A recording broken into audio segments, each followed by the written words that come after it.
నమస్తే, welcome to 95 news. ముందుగా బులెటిన్లో హెడ్లైన్స్ చూద్దాం. అట్టహాసంగా ప్రారంభమైన 74వ బ్యాచ్ ఐపీఎస్ అధికారుల పాసింగ్ అవుట్ పరేడ్. ట్రైనీ ఐపీఎస్ల నుంచి గౌరవ వందనం స్వీకరించిన కేంద్ర హోంశాఖ మంత్రి అమిత్ షా. ఢిల్లీ లిక్కర్ స్కామ్లో కొనసాగుతున్న అరెస్టుల పర్వం. వైసీపీ ఎంపీ మాగుంట శ్రీనివాసులు రెడ్డి తనయుడు మాగుంట రాఘవరెడ్డిని అరెస్ట్ చేసిన ఈడీ అధికారులు. ఈ నెల 17న తలపెట్టిన తెలంగాణ కొత్త సచివాలయ ప్రారంభోత్సవం వాయిదా. ఎమ్మెల్సీ ఎన్నికల కోడ్ అమల్లో ఉండడంతో వాయిదా వేసినట్టు తెలిపిన ప్రభుత్వం. టీడీపీ అధినేత చంద్రబాబును కలిసిన వెలిగొండ ప్రాజెక్టు నివాసితులు. అధికారంలోకి వచ్చాక అన్ని విధాలా న్యాయం చేస్తామని హామీ. ఇక ఇప్పుడు బులెటిన్లో డీటెయిల్స్ చూద్దాం. హైదరాబాద్లోని వల్లభాయ్ పటేల్ జాతీయ పోలీస్ అకాడమీలో 74వ బ్యాచ్ ఐపీఎస్ అధికారుల పాసింగ్ అవుట్ పరేడ్ కార్యక్రమం అట్టహాసంగా ప్రారంభమైంది. ఈ కార్యక్రమం కోసం శుక్రవారం రాత్రికే కేంద్ర హోంశాఖ మంత్రి అమిత్ షా హైదరాబాద్ చేరుకున్న సంగతి తెలిసిందే.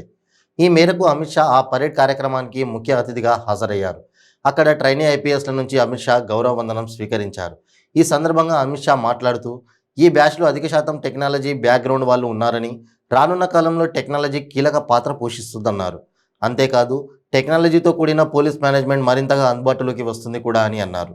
అలాగే 2005లో ఆర్థిక వ్యవస్థలో 11వ స్థానంలో ఉన్న దేశాన్ని 5వ స్థానంలోకి నిలబెట్టామని, త్వరలో దాన్ని కూడా అధిగమించి 3వ స్థానాన్ని చేరుకుంటుందని ఆశిస్తున్నానని అన్నారు.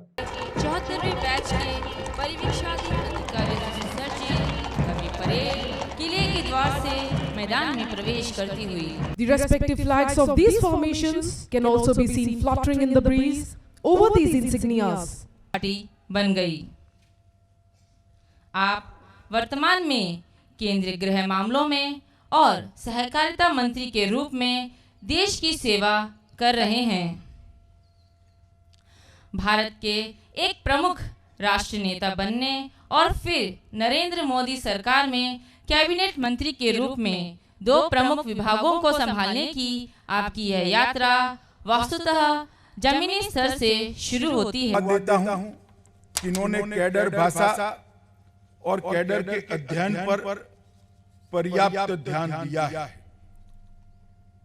मित्रों, हमारे प्रधानमंत्री नरेंद्र मोदी जी ने आजादी के अमृत वर्ष में जब आजादी की शताब्दी मनाई जाएगी 2047 में, तब एक लक्ष्य रखा है देश की जनता के सामने कि 25 साल संकल्प लेकर संकल्प को सिद्ध करने के, संकल्प सिद्धि के 25 साल, अमृत काल के 25 साल।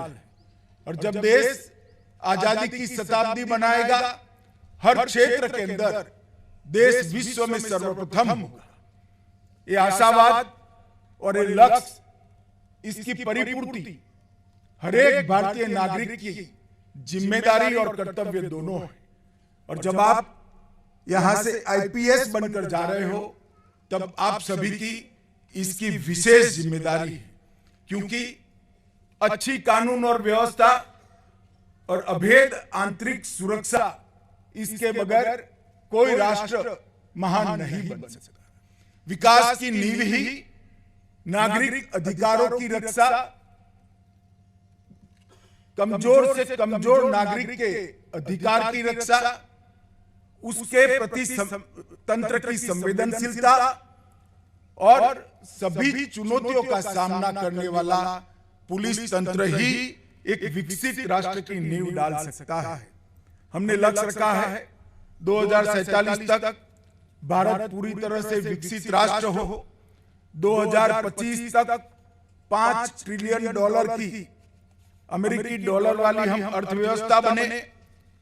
और ये इसलिए संभव दिखाई पड़ता है कि 2014 में हम दुनिया के अर्थतंत्रों की तालिका में 11वें नंबर पर थे।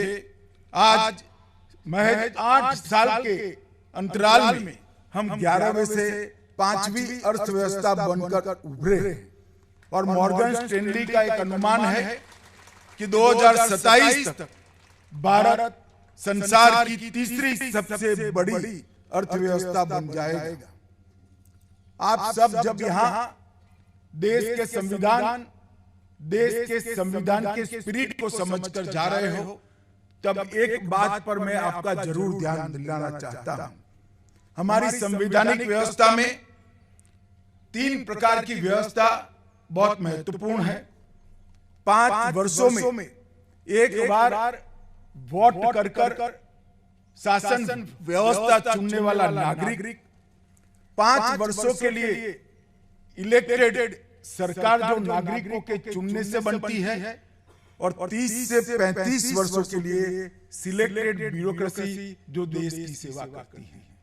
नागरिक को 5 साल में एक बार वोट का अधिकार है। जो लोग चुनकर आते हैं वो देश के विकास के लिए 5 साल काम करते हैं, बाद में फिर से मैंडेट लेकर लेने जाना है। मगर आप जो अखिल भारतीय सेवा और सरकारी सेवाओं में आते हैं, उनको 30-35 साल तक निर्बाध तरीके से देश की सेवा करने का अधिकार मिलता है। इससे आप लोगों को ये हमेशा संज्ञान में रहना चाहिए कि संविधान ने कितने बड़ी जिम्मेदारी आप सबके कंधे पर डाली है। आने वाले 25 साल देश के लिए बहुत महत्वपूर्ण है। महान भारत का सपना जो हमारे आजादी के संग्राम के सेनानियों ने देखा था, वो सपना सिद्ध करने का समय ये 25 साल है। और ये 25 साल आप आईपीएस ऑफिसर के नाते देश की आंतरिक सुरक्षा की जिम्मेदारी संभालते होंगे। मैं ये बात इसलिए आपको कहता हूं कि आपकी जिम्मेदारी बहुत महत्वपूर्ण है। इसका संज्ञान हमेशा आपके मन पर, आपके कर्तव्य पर और आपकी जवाबदेही पर रहना चाहिए। मित्रों, 8 साल पहले के देश की आंतरिक सुरक्षा का परिदृश्य देखे तो 3 बड़े हॉटस्पॉट देश की आंतरिक सुरक्षा की दृष्टि से नासूर बनकर हमारे सामने थे। जम्मू कश्मीर में आतंकवादी घटनाएं, पूर्वोत्तर के अंदर इंसर्जेंसी और वामपंथी उग्रवाद क्षेत्रों में बढ़ती वामपंथी हिंसा। आज हम 8 साल के बाद देखते हैं तो ये तीनों थिएटर में काफी हद तक हमने कंट्रोल पाने में सफलता प्राप्त की है। जम्मू कश्मीर में आतंकवादी घटनाओं में धारा 370 के हटने के बाद बड़ी मात्रा में कमी दिखाई पड़ी। पूर्वोत्तर के अंदर ढेर सारे उग्रवादी संगठनों से शांति समझौता कर 8000 से ज्यादा कैडर को मुख्य धारा में वापस लाकर राज्य के बीच में सीमा के झगड़ों का निपटान कर और विकास की एक नई बहार पहुंचाकर पूर्वोत्तर में हमने शांति की स्थापना की है और विकास के नए युग की एक शुरुआत हुई है। उधर वामपंथी उग्रवादी क्षेत्रों में भी 2010 में 96 जिले थे, 2021 में घटकर वो 46 रह गए हैं। सिक्योरिटी वैक्यूम भरा है और वामपंथियों के शीर्ष नेतृत्व पर नकेल कसी जा रही है। ఢిల్లీ లిక్కర్ స్కామ్లో అరెస్టుల పర్వం కొనసాగుతోంది. ఈ కేసులో వైసీపీ ఎంపీ మాగుంట శ్రీనివాసులరెడ్డి తనయుడు మాగుంట రాఘవరెడ్డిని ఈడీ అధికారులు అరెస్ట్ చేశారు. ఇటీవల పంజాబ్కు సంబంధించి చారియట్ మీడియా అధినేత రాజేష్ జోషి అనే వ్యక్తిని అరెస్ట్ చేసింది. అంతకుముందు ఎమ్మెల్సీ కవిత, మాజీ ఆడిటర్ బుచ్చిబాబుని సైతం అరెస్ట్ చేసింది. నిన్న రాఘవరెడ్డిని విచారించిన ఈడీ అధికారులు సాయంత్రానికి అదుపులోకి తీసుకున్నట్లు తెలుస్తోంది. నేడు అధికారికంగా ఆయనను అరెస్ట్ చేసినట్టు ప్రకటించారు. సౌత్ గ్రూప్లో మాగుంట రాఘవరెడ్డి కీలక పాత్ర పోషించినట్టు తెలుస్తోంది. దీనికి సంబంధించిన అన్ని మీటింగ్లోనూ మాగుంట పాల్గొన్నట్టు సమాచారం. విచారణలో రాఘవరెడ్డి చాలా సమాచారం ఇచ్చినట్లు తెలుస్తోంది. ఇక నుంచి పెద్దవాళ్లను కూడా ఈడీ అధికారులు విచారించనున్నట్లు తెలుస్తోంది. బుచ్చిబాబు అరెస్ట్తో ఈ వ్యవహారంలో ఎమ్మెల్సీ కవిత మళ్లీ తెరపైకి వచ్చింది. ఇక మాగుంట శ్రీనివాసరెడ్డికి సంబంధించి ఆగ్రో ఫ్రాట్స్ ప్రైవేట్ లిమిటెడ్పై గతంలో చాలాసార్లు ఆరోపణలు వచ్చాయి. గతంలో ఢిల్లీలోని మాగుంట నివాసంపై ఈడీ దాడులు చేసింది. ఈ దాడుల్లో కొన్ని కీలక పత్రాలను ఈడీ అధికారులు స్వాధీనం చేసుకున్నట్లు తెలుస్తోంది.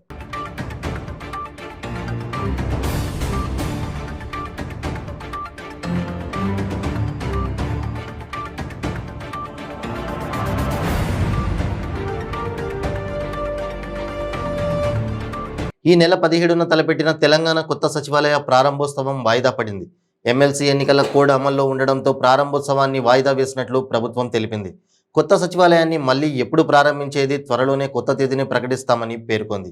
తెలుగు రాష్ట్రాల్లో త్వరలోనే ఖాళీ కానున్న ఎమ్మెల్సీ స్థానాలకు ఎన్నికలు నిర్వహించేందుకు కేంద్ర ఎన్నికల సంఘం ఇటీవల నోటిఫికేషన్ విడుదల చేసింది. ఏపీలో 3 పట్టభద్రులు, 2 ఉపాధ్యాయ, 8 స్థానిక సంస్థల స్థానాలు కలిపి మొత్తం 13, తెలంగాణలో 1 ఉపాధ్యాయ స్థానిక సంస్థల స్థానాలకు ఎన్నికలు జరగనున్నాయి. కాగా ప్రస్తుతం ఎమ్మెల్సీల పదవీకాలం మార్చి 29తో ముగియనుంది.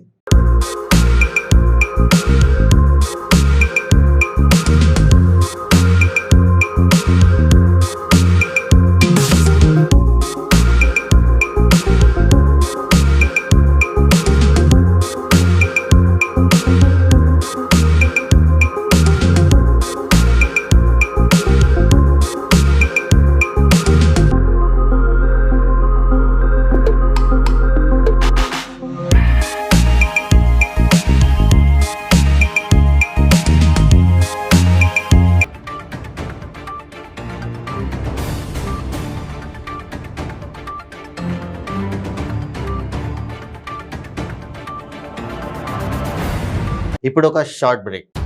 క్యాన్సర్ క్యాన్సర్ క్యాన్సర్ క్యాన్సర్ కి మందు దొరికింది. రోహిణి రసాయన లేహ్యం. ఖరీదైన ట్రీట్మెంట్లకి డబ్బు టైం వేస్ట్ చేయాల్సిన అవసరం లేదు. 24 రకాల క్యాన్సర్లలో మీది ఏ రకమైన 1, 2, 3, 4 స్టేజ్లలో ఏ స్టేజ్ లో ఉన్నా వాడండి రోహిణి రసాయన లేహ్యం. 9 రోజుల్లో ఫలితాలు ప్రారంభం. 30 రోజుల్లో క్యాన్సర్ దూరం చేసేందుకు తోడ్పడుతుంది. రోహిణి రసాయన లేహ్యం ప్రభుత్వ ఆయుష్ సంస్థచే ఆమోదింపబడిన 100% మూలికా లేహ్యం రోహిణి రసాయన లేహ్యం. ఇప్పుడే ఆర్డర్ చేయండి. క్యాన్సర్ నుండి సంపూర్ణ ఆరోగ్యవంతులుగా జీవించండి. రోహిణి రసాయన్ 100% ఆయుర్వేదం, GMP సర్టిఫైడ్. ప్రతిరోజు 1000 రూపాయలు సంపాదించే అవకాశం ఇప్పుడు మీకోసం. మహిళలకు, నిరుద్యోగ యువతులకు ఆర్థికంగా ఎదగాలని కష్టపడే తత్వం గల వారికి ఉపాధి అవకాశం. ప్రతిరోజు 1000 నుంచి 2000 సంపాదించుకునే అవకాశం పొందండి. మీరు కూడా ఆర్థికంగా ఎదగండి. అదెలాగో అనుకుంటున్నారా? రోటీ రైడర్ 10 నుంచి 20 సెకండ్లలో రోటీని తయారు చేసేస్తుంది. అంటే గంటకి 120 రోటీలు తయారవుతాయి. అదెలాగో ఈ వీడియోలో ఒక్కసారి చూద్దాం.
Welcome back to 95 news. Prakasam జిల్లా పెద్దారవీడు మండలానికి చెందిన వెలిగొండ ప్రాజెక్టు నిర్వాసితులు టీడీపీ అధినేత చంద్రబాబును కలిశారు.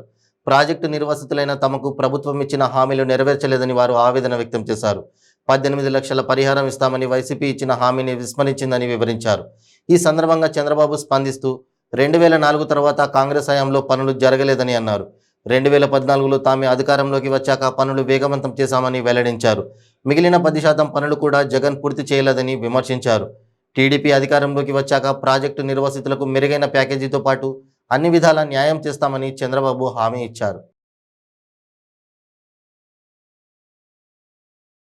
ఆ రోజు నేను ఫస్ట్ వెలుగొండ ప్రాజెక్టుకి ఫౌండేషన్ వేసి పని ప్రారంభించిన పార్టీ తెలుగుదేశం పార్టీ. నాకు బాగా జ్ఞాపకం ఉంది, అది నేను ఆ రోజు చేశాను. మనం తెలుగుదేశం పార్టీ ఉంటే 2020 జూన్ కంతా మీకు నీళ్లు వచ్చేటివి ఆ రోజు. అందుకనే మీరు చూస్తే 12,50,000 రూపాయలు ఎకరాకి మీరందరూ అడిగిన దానిపైన నేను ఆ రోజు ఇది కూడా ఇచ్చాను, నష్టపరిహారం, ల్యాండ్ కాంపన్సేషన్ ఇచ్చాం. కానీ మీరు కొన్ని కారణాల వల్ల జగన్మోహన్ రెడ్డి పెట్టినటువంటి ముద్దులు కానీ, తప్పుడు హామీలు కానీ, మీ గడ్డం పట్టుకోవడం కానీ అన్నీ అయిపోయినాయి. మీకే కదా, రాష్ట్రానికే శాపం అయింది. ఇప్పుడు ఎక్కడ చూసినా కుంభకోణాలే, ఎక్కడ అభివృద్ధి లేదు. అదే మీరు తెలుగుదేశం పార్టీ పదే పదే నేను మీకు చెప్పా, మీరు నా మాట వినుంటే ఈరోజు వెలుగొండ పూర్తయ్యేది, పోలవరం పూర్తయ్యేది. పోలవరం నీళ్లు నేరుగా నల్లమలై ఫారెస్ట్ ద్వారా అటు బనకచెర్లు తీసుకుపోయేవాళ్ళం. అవసరమైతే వెలుగొండ ప్రాజెక్టు కూడా నీళ్లు తీసుకురావడానికి ఎంత ఖర్చు అవుతుందో ఆలోచించాను ఆ రోజు. నేను ఇది గోదావరి నీళ్లు వెలుగొండ కూడా తీసుకురావడానికి ఆలోచించాను. నేను ప్రారంభించిన ప్రాజెక్టు ఈ వెలుగొండ ప్రాజెక్టు 4 ఏళ్ళు అయ్యింది. 4 ఏళ్ళు అయితే అతి లేదు గతి లేదు, ఇంకా వీడు చేసేది కూడా ఏమీ లేదు. మళ్ళా తెలుగుదేశం పార్టీ ఇది ఓపెన్ చేయడమే కాదు, రిబ్బన్ కటింగ్ కాదు, అక్కడుండే రైతాంగానికి న్యాయం జరగాలి, కాలువలు పూర్తి కావాలి. ధరణి పోర్టల్ ద్వారా ప్రభుత్వంలోని పెద్దల ఆక్రమాలకు పాల్పడుతున్నారని టీపీసీసీ అధ్యక్షుడు రేవంత్ రెడ్డి ఆరోపించారు. ధరణిని అడ్డుపెట్టుకుని మెదక్, మేడ్చల్, రంగారెడ్డి తదితర జిల్లాల్లో ప్రభుత్వ, ప్రైవేటు భూములకు తప్పుడు పత్రాలు సృష్టించి వందలాది ఎకరాలు దోచుకుంటున్నారని పేర్కొన్నారు. ధరణి పేరుతో పెద్ద కుంభకోణం జరుగుతోందన్నారు. ప్రైవేటు వ్యక్తుల చేతుల్లో ఉన్న ధరణిని కాంగ్రెస్ అధికారంలోకి రాగానే రద్దు చేస్తామని తెలిపారు. ఖమ్మం జిల్లాలో హాత్ సే హాత్ జోడో యాత్రలో భాగంగా కామేపల్లి మండలం లచ్చాతండా సమీపంలో విలేకరుల సమావేశంలో మాట్లాడారు. నాపై మంత్రి కేటీఆర్ చేసిన ఆరోపణల విషయంలో సిట్టింగ్ జడ్జితో విచారణకు నేను సిద్ధం, అలాగే కేటీఆర్పై నేను చేస్తున్న ఆరోపణలపై విచారణకు ఆయన సిద్ధమేనా అని సవాల్ విసిరారు. నిషేధిత భూములకు కేటీఆర్తో పాటు ఆయన బంధువులు కోట్లాది రూపాయలు వసూలు చేస్తున్నారని, దీనిపై దమ్ముంటే కేటీఆర్ విచారణకు సిద్ధమవ్వాలని సవాల్ విసిరారు. సమాచార హక్కు చట్టం అనే ఆయుధంతో రాష్ట్ర ప్రభుత్వం పైన, పెద్దల అవినీతిపైన పోరాటం చేస్తున్నానని చెప్పారు. వట్టి నాగులపల్లిలో 1000 ఎకరాల భూములను కోర్టుకు తప్పుడు పత్రాలు ఇచ్చి సొంతం చేసుకున్నారని తెలిపారు. బాబు, ఇక్కడ సూర్యమోహన్ లైన్ మ్యాన్ గారు ఉన్నారట, ఇక్కడికి రావాల్సిందిగా సార్ పిలుస్తున్నారు. రేవంత్ రెడ్డి గారు మీతో 2 నిమిషాలు మాట్లాడతారు. ఎక్కడున్నారా?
ఆలోచనలు కష్టం సంఘాలలో ఉన్నారా?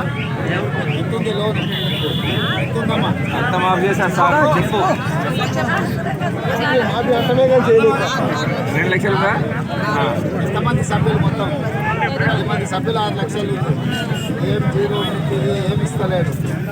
సంఘాలు కూడా అన్ని మొత్తం దెబ్బతీసిండు. వాటన్నిటి కూడా మంచిగా చేసి మీకు ఎట్లా సాయం చేయాలి పార్టీ ఆలోచించి సంఘాలకు కూడా సాయం చేస్తాం.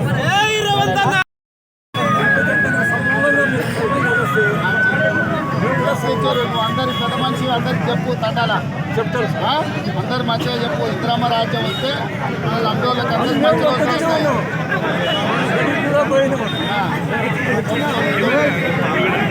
9 నెలలు అయితే మన ప్రభుత్వం వస్తుంది. అందులో మీకు అందరికి మేలు జరుగుతుంది. సరేనా? ముఖ్యమంత్రి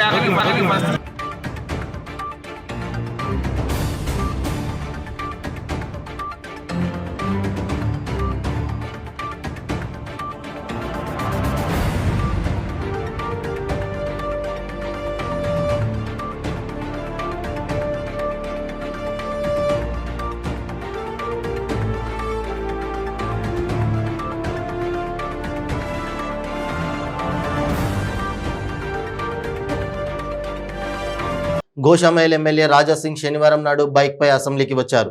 ప్రభుత్వం తనకు కేటాయించిన బుల్లెట్ ప్రూఫ్ కారును ప్రభుత్వం మార్చనందుకు నిరసనగా బైక్పై అసెంబ్లీకి వచ్చారు. గత కొద్ది రోజులుగా తన అధికారిక బుల్లెట్ ప్రూఫ్ వాహనం మురాయిస్తున్నా ప్రభుత్వం పట్టించుకోవడం లేదని రాజాసింగ్ మండిపడుతున్నారు. శుక్రవారం నాడు ప్రగతి భవన్ గేట్కు రాజాసింగ్ తన వాహనాన్ని అడ్డం పెట్టారు. ప్రగతి భవన్ వద్దే కారు వదిలిపెట్టి వెళ్లిపోయారు. పోలీసులు కారును స్వాధీనం చేసుకుని పంజాగుట్ట పిఎస్కు తరలించారు.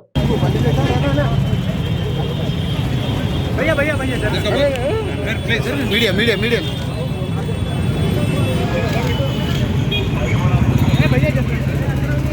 రాజనే రాజనే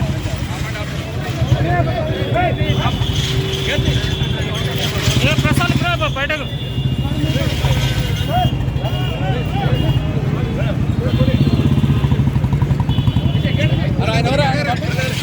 తూర్పుగోదావరి జిల్లా కడియం మండలం కడియపు లంకలో కుక్కల దాడికి గోదావరి జింక మృతి చెందింది. గోదావరి లంకలో ఉండే వందలాది జింకలలో కొన్ని ఇటీవల సంభవించిన వరదలకు గల్లంతైన సంగతి తెలిసిందే. అయితే శుక్రవారం గోదావరి లంక నుంచి చెదిరిపోయి కడియపు లంక ఒడ్డుకు వచ్చిన జింకను కుక్కలు దాడి చేశాయి. గాయమైన జింక సమాచారాన్ని ఆ గ్రామ సర్పంచ్ మార్గాని అమ్మాని ఏడుకొండలు జిల్లా ఫారెస్ట్ అధికారులకు తెలియజేశారు. దీంతో Rajamahendravaram forest section officer Sivaprasad, beat officer ఆనందులు సంఘటనా స్థలానికి చేరుకున్నారు. అయితే అప్పటికే జింక మృతి చెందింది. జేగురుపాడు పశు సంవర్ధక శాఖ అధికారి కిరణ్, వీఆర్ఓ జ్యోతి తదితరులు సమక్షంలో శవ పంచనామా నిర్వహించారు. అనంతరం అంత్యక్రియలు చేపట్టారు. పూర్తిగా జింక మృతదేహం బూడిదయ్యే వరకు అధికారులు దగ్గరుండి దహన క్రియలు చేపట్టారు.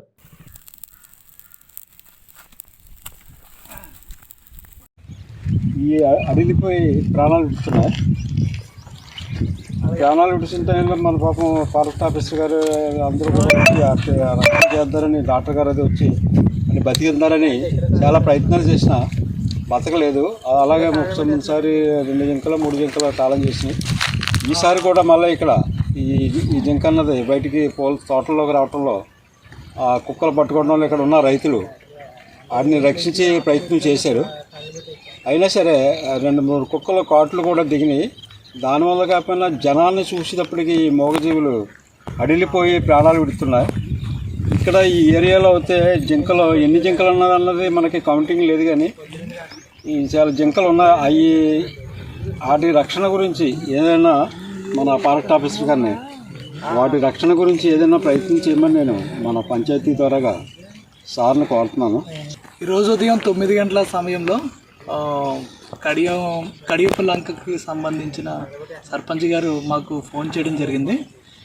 ఆ ఫోన్ సమాచారంలో ఏంటంటే గోదావరి పాయల్లోంచి ఒక జింక తప్పుపోయి రావడం, కుక్కలు కరవడం వల్ల గాయాలతో ఉన్నదని చెప్పేసి చెప్పగానే మేము అదేవిధంగా వెటర్నరీకి సంబంధించి అసిస్టెంట్ సర్జన్ గారు మేమందరూ రావడం జరిగింది 11 ఆ టైంకి. వచ్చే దానికి ట్రీట్మెంట్ అది ఇచ్చారు. కాకపోతే ఏంటంటే అది దాని న్యాచురల్ హ్యాబిటేషన్ నుంచి ఎప్పుడైతే జనాల్లోకి బయటకు వచ్చిందో అది భయంతో ఉంటుంది. స్ట్రెస్ తర్వాత షాక్కు గురవడం వల్ల అది చనిపోవడం కూడా జరిగింది.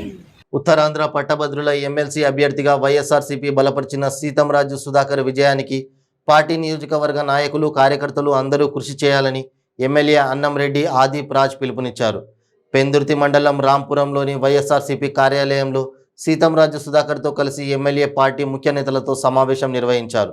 ఈ సందర్భంగా ఆదిప్ రాజ్ మాట్లాడుతూ ముఖ్యమంత్రి వైఎస్ జగన్మోహన్ రెడ్డి పాలనలో ప్రతి ఒక్కరికి మంచి జరుగుతుందన్నారు.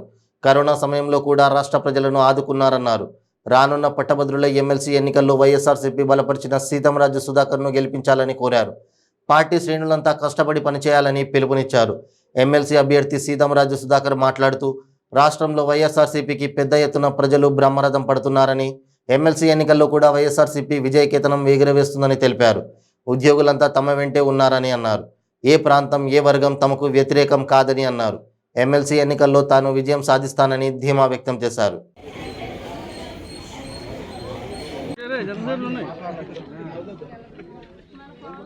Pendurthi junction, Ekalavya colony, Dadaparva colony, Raju Cheruvu, Gokadivari చెరువు పరిసర ప్రాంతాల్లో ఉన్నటువంటి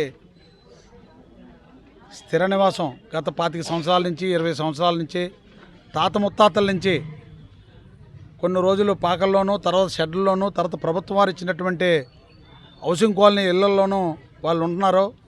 ప్రతి ఒక్కరికి నివాసయోగ్యం ఉన్నటువంటి వ్యక్తులందరికీ ఇంటి పన్ను, ఎలక్ట్రికల్ మీటరు, వాటర్ ట్యాక్సు అన్నీ కూడా గత 20 సంవత్సరాలు బట్టి వాళ్ళకి కంటిన్యూషన్ అవుతున్నాయి.